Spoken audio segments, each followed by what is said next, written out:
예, 고린도전서 보겠습니다. 로마서 다음에 고린도 전후서 나오는데 이번 주에는 고린도전서까지 보도록 할게요. 여러분 책 341페이지입니다.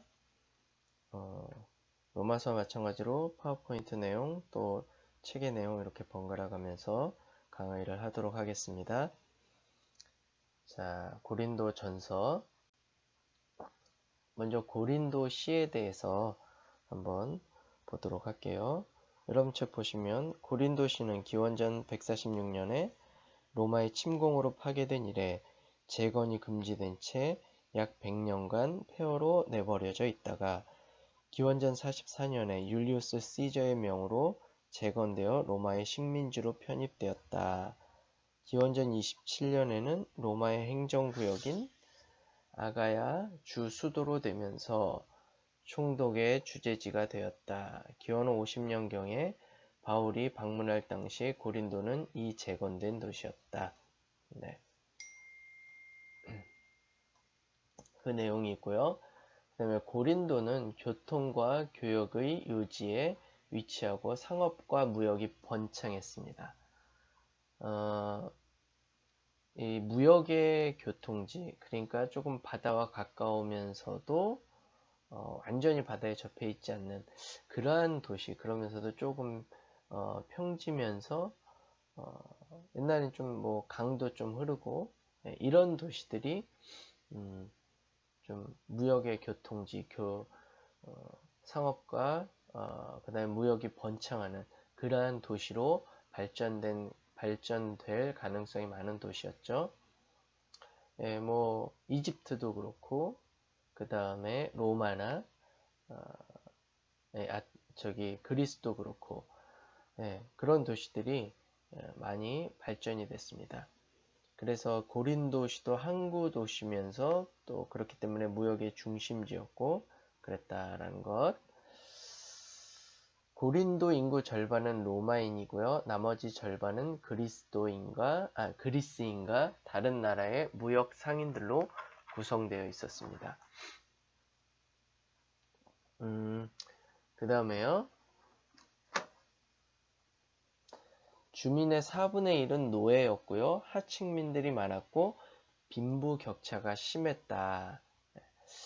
요런 것들 그러니까 그 바울 서신을 볼 때 그 도시의 어떤 환경이 어떠했고 그 다음에 뭐 주민들의 그 구성이 어땠고 이런 것들 그 다음에 교인들의 구성이 어땠고 이런 것들이 서신서를 해석하는 데 있어서 그래도 중요한 역할을 합니다.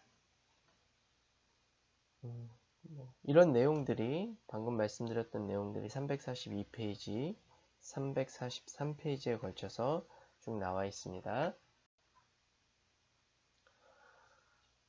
교통상 동양과 서양, 남방과 북방이 교차하는 지점에 있었기 때문에 각종 문화, 종교의 전시장이었다. 그러니까 아무래도 무역 중심이고 사람들이 많이 왕래하고 그러다 보면은 여러 다양한 나라 사람들이 와서 그 나라의 어떤 여러 가지 문화나 사상이나 이런 것들도 자연스럽게 전하게 되고 거기에 사는 사람들은 그런 걸 접하게 되고 그런 거죠. 그래서 각종 문화, 종교의 전시장이었다. 뭐 그리고 또 성적으로도 문란한 도시였다. 아무래도 항구 도시들이 좀 그런 게 있습니다. 뭐 또 주먹으로 또 유명하고 뭐 폭력 말하자면 뭐 그런 거요. 아무래도 그 상업 무역이 발달하다 보니까 돈이 모이죠. 또 돈이 모이는 곳에는 예, 이렇게 어떤 조직적인 폭력배나 그 다음에 뭐 또 좀 성적으로 문란한 그런 사창가들이 조성되고 그런 경향이 좀 있죠. 그래서 고린도 소녀는 창녀와 동의어로 사용되기도 했습니다. 고린도인처럼 산다는 말은 문란하게 산다는 동의어로 사용되었다. 그래서 성적으로 문란한 도시였다. 그래서 고린도서를 보면은 바울이 성, 음, 그 성에 대해서 많이 얘기하는 부분들이 있죠. 그건 좀 뒤에 가서 보도록 할게요. 자, 그 다음에 여러분 그 343페이지 보면은 두 번째 줄, 바울은 그의 2차 전도 여행 중에 마케도니아와 빌립보와 데살로니가에 차례로 교회를 세운 후에 베르야와 아테네를 거쳐 고린도에 이르렀다. 그게 이제 사도행전 16장 11절부터 18장 1절에 걸쳐서 나와 있습니다. 바울의 2차 전도 여행이 약 50년에 시작되었으니까 그가 고린도에 들어온 해도 약 50년일 것이다. 바울이 여기서 도착하는 즉시로 아굴라와 브리스길라 부부를 만나죠. 이 아굴라와 브리스길라 부부는 원래 로마에 살다가 AD 49년경 글라우디오 황제 칙령, 다 유대인을 추방했죠. 그때 이제 로마로부터 나와갖고 고린도에 와서 정착해서 살게 된 부부입니다. 이 부부가 이제 바울을 도와서 복음의 사역을 하게 되는 거죠.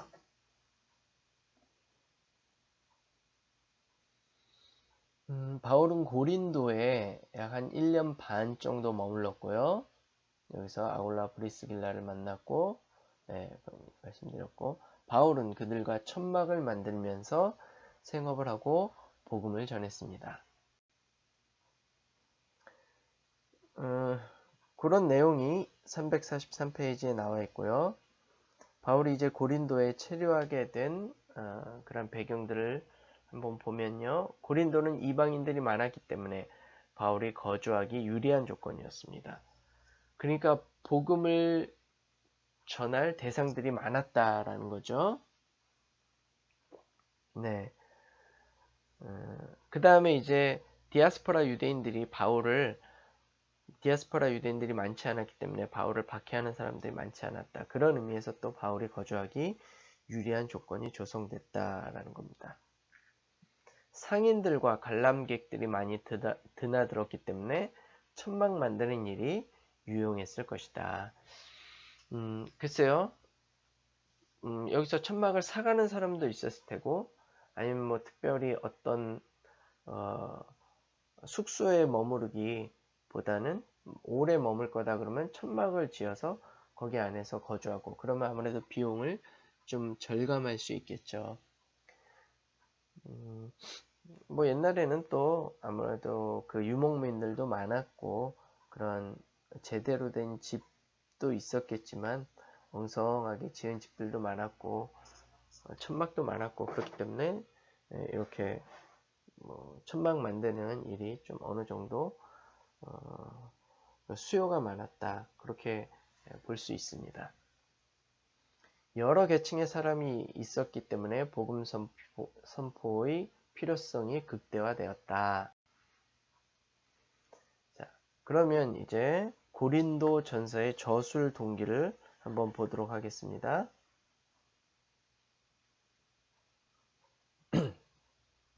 네. 바울이 고린도를 떠난 후에 고린도 교회 안에는 다원 문화 속에서 일어날 수 있는 여러 가지 문제들이 일어났다. 그러니까 뭐 문화적으로 다양하고 종교도 다양하고 또 인종, 뭐 인종이라기보다도 이제 각 국가의 사람들이 다양하게 있으니까 그 안에서 일어날 수 있는 여러 가지 문제들, 그런 것들이 일어난 거죠. 보면은 사실 고린도 교회의 문제가 제일 많았던 것 같아요. 그래서 고린도 전후서가 굉장히 길기도 하고요. 내용이 많고 또 여러 가지 지적하는 그런 문제들이 많이 있죠. 그런 거 보면 고린도 교회가 굉장히 그 문제가 많았나 보다. 그런 걸 우리가 충분히 알 수 있겠죠. 그러니까 뭐 파당 문제, 성도덕 문제, 신도 사이의 소송 문제, 결혼 및 이혼 문제, 우상 제물 문제, 성만찬 문제, 열광주의자 및 예배 질서 문제 등등이 있었다. 고린도 교회 내에요. 바울은 이런 문제를 해결하기 위해 고린도 전서를 썼다. 네. 그래서 비교적 그 서신의 저술 목적은 좀 명확히 알 수 있습니다. 다른 성경에 비해서요. 말 그대로 서신은 수신자가 있고, 수신자가 특정되어 있고, 말하는 그런 점들이 분명하고요. 그래서 수신자 또는 수신자가 속한 교회에 이런 문제가 있었구나. 그런 걸 충분히 알 수 있는 거죠. 고린도 전서는 3차 전도 여행 도중 에베소에서 53년쯤에 썼습니다.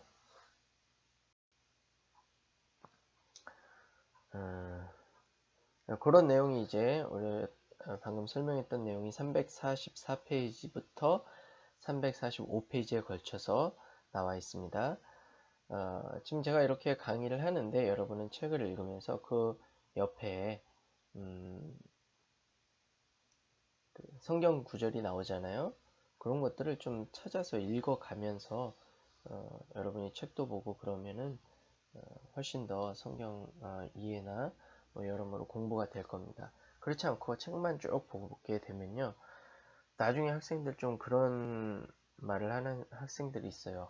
신학은 배웠는데 성경을 안 배운 것 같다. 여태까지 가르친 게 성경인데 신학만 배우고 성경은 안 배운 것 같다 그러면은 참 강의하는 사람 힘 빠지죠. 그러니까 우리가 물론 그렇다고 이제 강의할 때 성경을 다 읽을 수는 없어요. 그래서 이런 대략적인 내용을 여러분에게 강의를 해주고 나머지 이제 여러분들이 집에 가셔서 이 책을 좀 강의를 들으시면서 책을 읽으면서 옆에 있는 성경 구절을 좀 읽으시면 됩니다. 그래서 그 읽을 때 여러분이 성경을 그 형광펜으로 이렇게 줄 그으면서 좀 읽어보시면요. 나중에는 거의 고린도전서 한 권을 다 읽었다, 로마서 한 권을 다 읽었다라는 거를 알 수 있을 거예요. 거의 다 이렇게 형광줄이 쳐져 있을 겁니다. 자, 고린도전서의 구조 및 내용을 한번 보겠습니다. 여러분 책은 345페이지입니다. 보시면 1장 1절부터 9절 인사말이 있죠.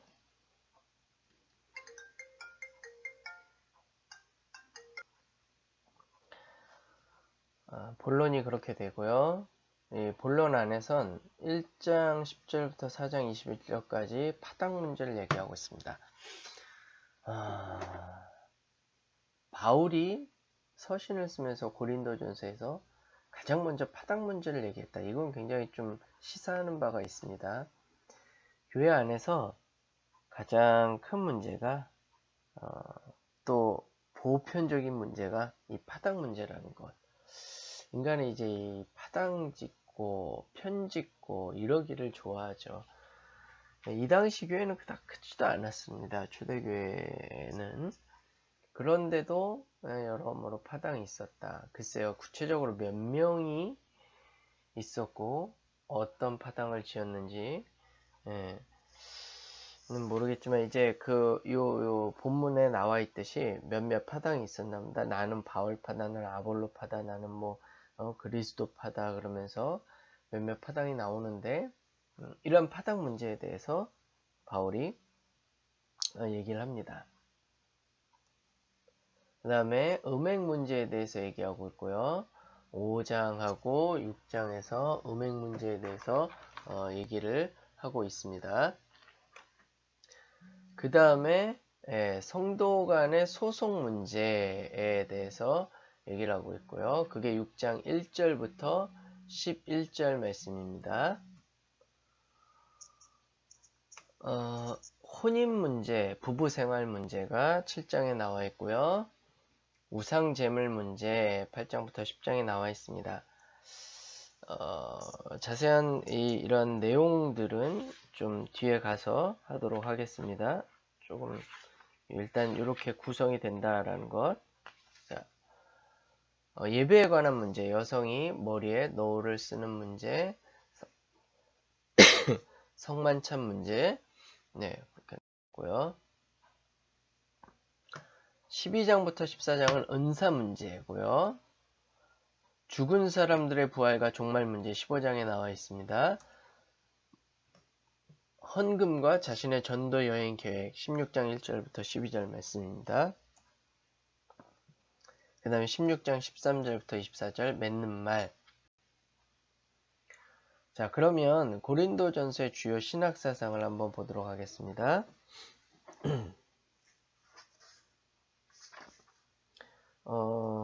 여러분 책에서는 그 구조가 고린도전서의 구조가 346페이지에서부터 347페이지에 걸쳐서 나와 있죠. 그 다음에 진정성과 통일성 문제는 여러분 이게 이제 한 번에 다 보낸 편지가 아니다. 뭐 그거는 확실합니다. 그래서 2번에 걸쳐서 보냈다, 3번에 걸쳐서 보냈다, 뭐 심지어는 4번에 걸쳐서 보냈다. 이러한 가설들이 있고요. 그 이유는 어떤 그 여러 가지가 있지만 뭐 인사말, 맺는 말, 뭐 이런 부분이 좀 명확하지 않다거나, 그 다음에 내용이 좀 이렇게 내용의 시점이 좀 다르다거나, 뭐 이런 것들입니다. 그래서 그런 것들은 여러분이 한번 348페이지부터 349페이지 한번 읽어보시면 됩니다. 그 부분 네모 박스 안에 고린도전서의 분할 가설들 이렇게 나와 있죠. 설명들이 쭉 나와 있습니다. 자, 그러면 고린도전서의 주요 신학사상을 한번 보도록 할게요. 교회 일치사상, 아까 말했듯이 파당에 대해서 얘기하지만 교회는 한 몸이 돼야 된다. 그래서 바울이 교회를 비유할 때 쓰기 좋아하는 메타포가 몸이라 그랬죠. 몸이 사실 뇌의 역할, 심장의 역할, 뭐 장기의 역할 이런 게 다 다르죠. 그럼에도 불구하고 몸은 하나다. 예, 그런 것처럼 교회도 그렇다라는 거예요. 저마다 다 어떤 구성원들, 개개인들은 다르지만 그런 개개인들이 모여서 한 교회를 이루듯 머리는 예수 그리스도요, 몸은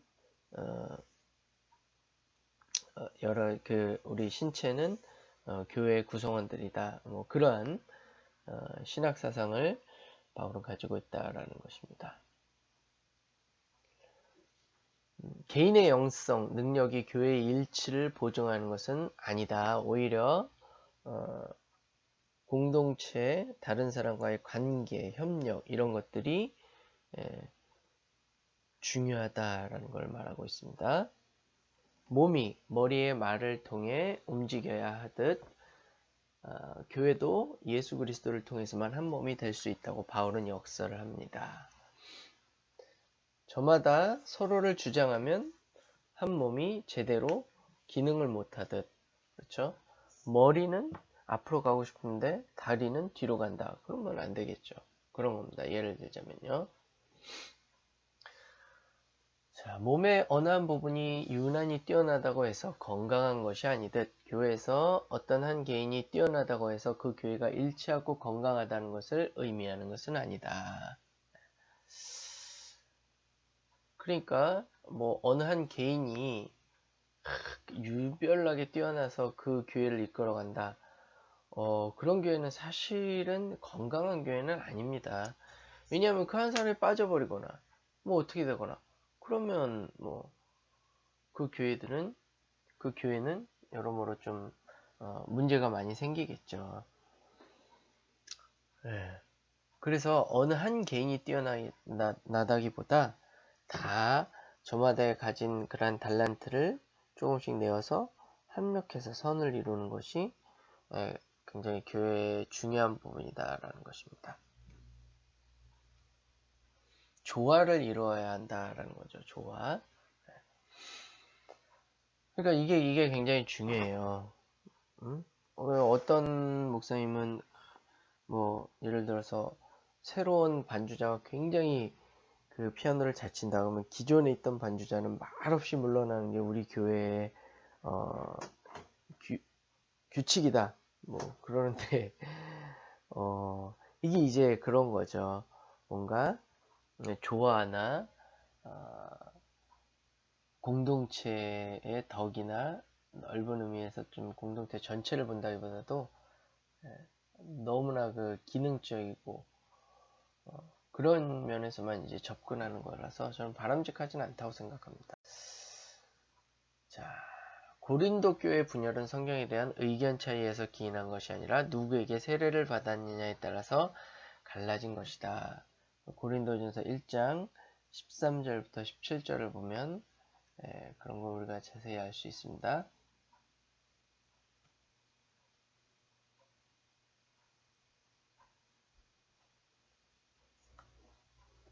즉 자신들이 모델로 삼고 추종하는 지도자들의 우열을 판가름하는 데서 비롯된 분열입니다. 그래서 바울은 비유로 자기는 씨를 심는 사람이고 아볼로는 물을 준 사람이라고 합니다. 교역자들은 대립 관계에 있는 것이 아니라 협력 관계에 있는 주의 종들이다. 그렇죠. 그래서 요즘 코로나 바이러스 때문에 교회가 어려우니까 부교역자들을 너무 쉽게 정리해고하는 것 같은데 이거는 그닥 바람직한 일은 아니라고 봅니다. 누가 봐도 그렇죠. 뭐 담임 교역자의 어떤 그 욕심이라고 할 수 있겠죠. 뭐 어쩔 수 없이 뭐 교인들이 안 나오니까 월급은 줄여야 되는데 내 건 줄이기 싫고 부교역자부터 이제 정리하는 거죠. 그러나 정말 협력 관계에 있다라고 생각한다면 그렇게 쉽게 정리해고하는 것은 바람직하지 않다라는 걸 오늘 이 고린도전서를 통해서도 볼 수 있는 겁니다. 자, 그 다음에 고린도전서에는 지혜를 십자가의 신학으로 비판하는 부분이 나옵니다. 1장 18절부터 31절. 십자가는 인간이 추구하는 모든 자기 지혜, 자기 구원에 대해서 의문을 제기합니다. 그래서 스스로 어떤 구원에 도달할 수 있고 뭐 절대 지구의 어떤 경지에 도달할 수 있고 이런 것들에 대해서 십자가는 의문을 제기하는 거죠.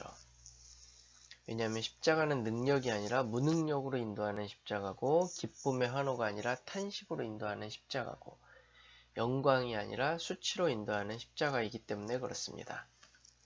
바울은 복음의 진리가 인간의 지혜에 있지 않고 십자가에 대한 믿음의 일치에 있다고 말합니다. 이런 부분이 이제 참 바울의 그 매라고 할 수 있죠. 자, 고린도전서의 이런 점에서 바울 신학은 동양 철학이나 동양 종교가 추구하는 깨달음 자아 성찰과는 다르다. 기독교 신학에서 공통적으로 의견을 모으는 부분은 바로 십자가 신학, 즉 구원이 외부로부터 온다는 점이다. 인간 자신의 내부에서 구원이 나오지 않는다라는 겁니다. 그러나 하나님이 인간을 구원하기 위해 외부에서 들어오시는 통로가 인간 깊은 내면, 자아라면 어떻게 되겠습니까? 고린도전서 4장 6절에 하나님의 영광을 알 수 있는 빛을 우리 마음에 비추셨다. 빌립보서 2장 13절에 하나님의 의지와 실행을 인간 마음에 두신다. 그런 거죠. 그런 점에 있어서는 인간의 마음, 내면이 굉장히 중요합니다. 네. 뭐 이런 부분도 우리가 한번 생각해 볼 수 있다라는 거죠. 네. 우리가 이 고린도 후서 4장 6절과 빌립보서 2장 13절 말씀도 한번 굉장히 주의 깊게 살펴볼 필요가 있습니다. 그러니까 하나님이 임하시는 또 하나님이 우리에게 말씀하시는 그러한 통로, 채널 이런 것들을 우리가 굉장히 좀 협소화시키는 경우가 있어요. 그래서 성경을 통해서만 말씀하신다. 또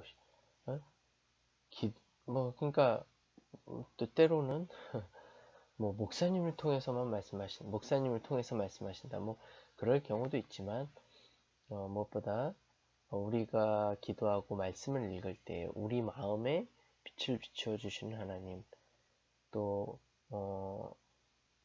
내 마음이 정말 가는 곳, 그래서 내가 하고 싶은 것, 그런 것들을 통해서 또한 하나님은 우리를 사용하신다라는 겁니다. 뭐 어떤 사명이든지 뭐든지 자신이 정말 하기 싫은데 하나님이 시키신다. 그런 경우는 사실 좀 드물거든요. 뭐 사역도 그렇고 일반인들이 어떤 일하는 것도 그렇고요.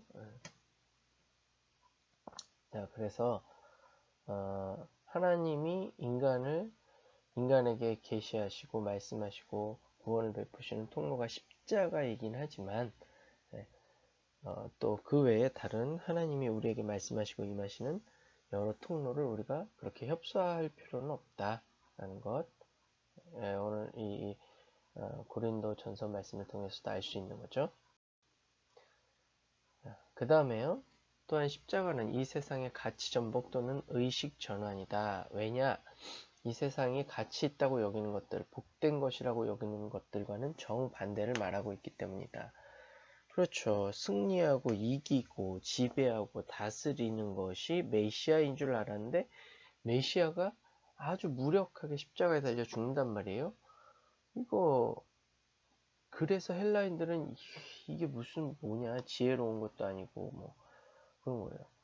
어리석게 보인다라는 거죠. 지혜의 반대.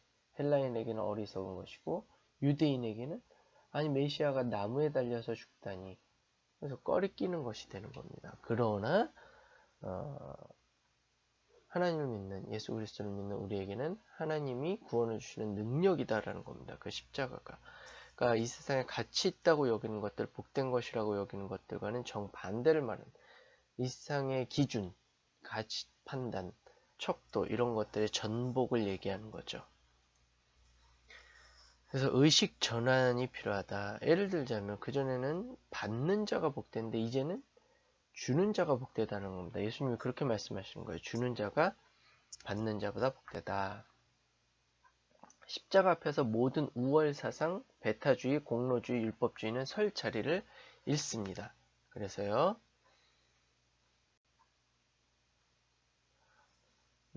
그 다음에 이제 고린도전서에서 볼 수 있는 주요 신학사상 중에 세 번째로 그리스도인의 자유다.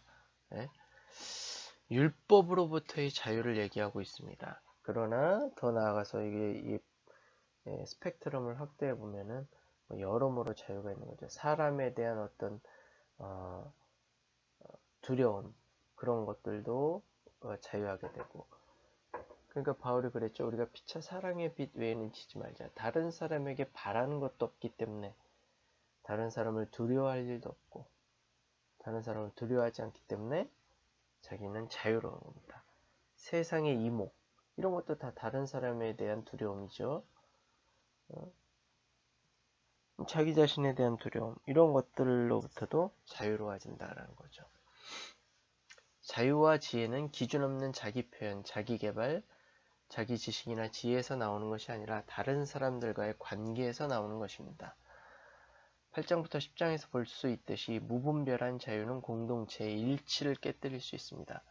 우상잼을 먹는 거 자유다는 거예요. 그 우상에게 바쳐진 고기는 말 그대로 단백질 고기, 그 이상도 이하도 아니다라는 겁니다. 그러나 그것을 생각하는, 그것을 대하는 형제들의 마음가짐이 약하다면 우리가 그 형제들을 생각해서 나의 자유를 절제할 줄 알아야 된다. 그걸 얘기하고 있는 겁니다. 네, 즉 하나님은 만물의 주인이고 그리스도도 우리의 한 분 구주이기 때문에 우상은 아무것도 아니며 우상에게 바친 제물은 단순히 음식이기 때문에 먹어도 된다는 말에 찬성하나, 그러나 이런 지식이 교회 내 약한 자들에게 짐이 되고 논쟁을 불러일으킨다면 이런 지식은 교회를 위해 도움이 되지 않는다. 그렇게 말하죠. 고린도전서 8장 1절, 10절, 10장 23절 이하에서 그렇게 말하고 있습니다. 그러니까 지식, 그게 중요한 게 아니다. 뭐가 중요해요? 지혜, 더 나아가서 마음, 사랑하는 마음이 중요하다라는 거죠. 그러니까 뭐가 옳으냐 그러냐 시시비비 따지고, 이치가 그렇지 않냐 그런 거 이치 따지고 논리 따지고, 그것보다도 정말 내가 형제 자매를 사랑하는지, 교회에 덕을 세우려고 하는지, 그들의 마음을 헤아리고 있는지, 그게 중요하다라는 거예요. 그게. 그러니까 그냥 막 논리 탁탁 막 그냥 따닥따닥 얘기하고 자기 주장 강하고 그러면서 내가 틀린 말 했어 뭐 이러면서 그렇게 얘기하는 이런 것들이 그닥 좋은 게 아니다라는 거예요.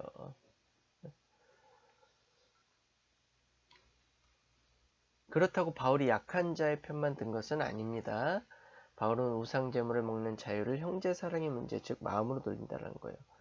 그러니까 안 먹는 사람은 먹는 사람을 막 판단하고 비판하고 네가 어떻게 그럴 수 있냐 그러지 말라라는 겁니다. 바울은 또 이렇게 양쪽에 다 얘기를 하죠. 그래서 진정한 자유를 누릴 것인지 절제할 것인지 결정하라는 권고로 결론을 맺습니다. 네 번째로 성령의 연사, 고린도전서 주역 신학사상 중에 성령의 연사가 있는데요. 성령의 연사는 교회의 일치와 덕을 위해 사용되어야 한다는 것이 논지입니다. 그러니까 자기가 은사를 받았다고, 좋은 은사를 가지고 있다고 막 사용하고 하나님께서 받은 거니까 사용해야 되지 않느냐. 예. 그러나 사용을 하되 교회의 덕이 되게 때와 장소와 그런 걸 대상을 가려서 해야 된다는 겁니다. 뭐든지 좋은 말도 좋은 일도 이러한 성령의 연사도 다 때가 있는 것이고 장소와 대상이 있는 것이고 적절한 시기에 적절한 때에 적절한 대상에게 그렇게 해야 그 은사가 더욱더 빛나고 그런다는 거죠. 그런 걸 우리가 그런 걸 우리가 이제 성경을 통해서 배울 수 있다라는 겁니다. 성령의 연사는 다양하지만 성령에 기인한 것이다. 성령의 다양한 은사가 한 성령에서 기인되었다라는 말은 몸에 여러 부분이 있지만 그 모든 부분이 한 몸을 이룬다는 뜻입니다. 여러 부분이 손, 발 이런 것들이 기능이 다르지만 그런 것들이 조화를 이루어서 할 역할을 할 때 우리 몸은 제대로 살아갈 수 있는 거죠. 그런 거나 마찬가지입니다. 교회도 다양한 사람이 있고 서로 다 받은 은사가 각각이지만 그런 것들을 공동체를 위해서 형제자매를 위해서 적절하게 사용할 때 그것이 교회의 덕이 되고 형제자매에게 도움이 된다. 더 나아가서 자기에게도 도움이 된다라는 거죠. 또한 교회 교인들이 다양한 개성과 은사를 가지고 있지만 모두 한 교회를 이룬다는 뜻입니다. 네. 그러한 다양한 은사가 오히려 교회의 일치를 확증해주는 역할을 합니다. 다양한 은사 중에 어느 것이 더 귀중하고 어느 것이 덜 귀중하지 않다. 다 똑같다. 작은 것처럼 보인다 할지라도 그런 것이 교회에 필요하다. 네. 바울은 이 점을 말하기 위해 몸의 지체 중 어느 것이 더 귀중하고 덜 귀중하지 않다는 유비를 들죠. 그게 12장 21절부터 26절. 네. 그러니까 입이 자기만 주장하고 손이 자기만 주장하고 그러면 안 되는 거죠. 그러면 이 한 몸은 제대로 기능할 수가 없는 겁니다. 12장 28절은 단지 교회의 일을 결정하고 행하는 순서를 의미하고 자, 그 다음에 이제 제일 큰 은사를 말하고 있습니다. 13장, 그게 뭐냐. 여러 가지 은사, 예언의 은사, 방언의 은사, 여러 가지 은사가 있지만 그 중에서도 제일 중요한 것은 바로 사랑의 은사다. 그래서 내가 가장 큰 은사를 보여주겠다. 그러고 13장이 나오죠. 믿음, 소망, 사랑 이 세 가지 덕목은 데살로니가전서 1장 3절에도 나타난다. 그 중에 제일은 사랑이라고 바울은 말하죠. 고린도전서 13장 13절. 고린도전서 13장이 은사의 남용과 오용, 자랑을 경고하는 12장과 14장 사이에 있다는 사실은 시사해주는 바가 큽니다. 예. 즉 모든 은사는 교회와 형제 사랑이라는 큰 틀에서 사용되어야 하며 판단받고 절제되어야 한다. 아무리 좋은 은사라 그래도 절제하지 못하면 없는 이만 못합니다. 항상 절제하고 사랑이란 큰 틀에서 시기적절한 대상으로 행해야 된다라는 거죠. 여섯 번째, 이제 하나님의 척도, 하나님의 기준은 인간이 사용하는 척도와 다르다는 점은 먼저 십자가에 나타나죠. 고린도전서 1장 18절부터 18절, 그 다음에 23절, 24절 거기서 볼 수 있습니다. 그리고 바로 다음에 바울은 고린도 교회의 사회적 구성을 하나님의 인간의 척도를 거부하시는 전고로 삼았습니다. 너희를 부르심을 보라. 그러면서 능한 자가 많지 않고 문벌 좋은 자가 많지 않고 가방 끈 긴 사람이 많지 않고 다 못 배우고 가난하고 권력도 없고 그렇다라는 거예요. 대부분의 고린도 교회 교인들이 그러나 하나님은 그런 너희를 들어서 예수님을 믿게 하시고 교인을 삼으셨고 그런 너희를 들어서 복음을 전파하게 하셨다. 그런 겁니다. 얼마나 감격스럽습니까? 거의 고린도에 초대교회가 세워진 건데 그 교인들이 교인이 된다는 것 참으로 감사하고 행복한 거죠.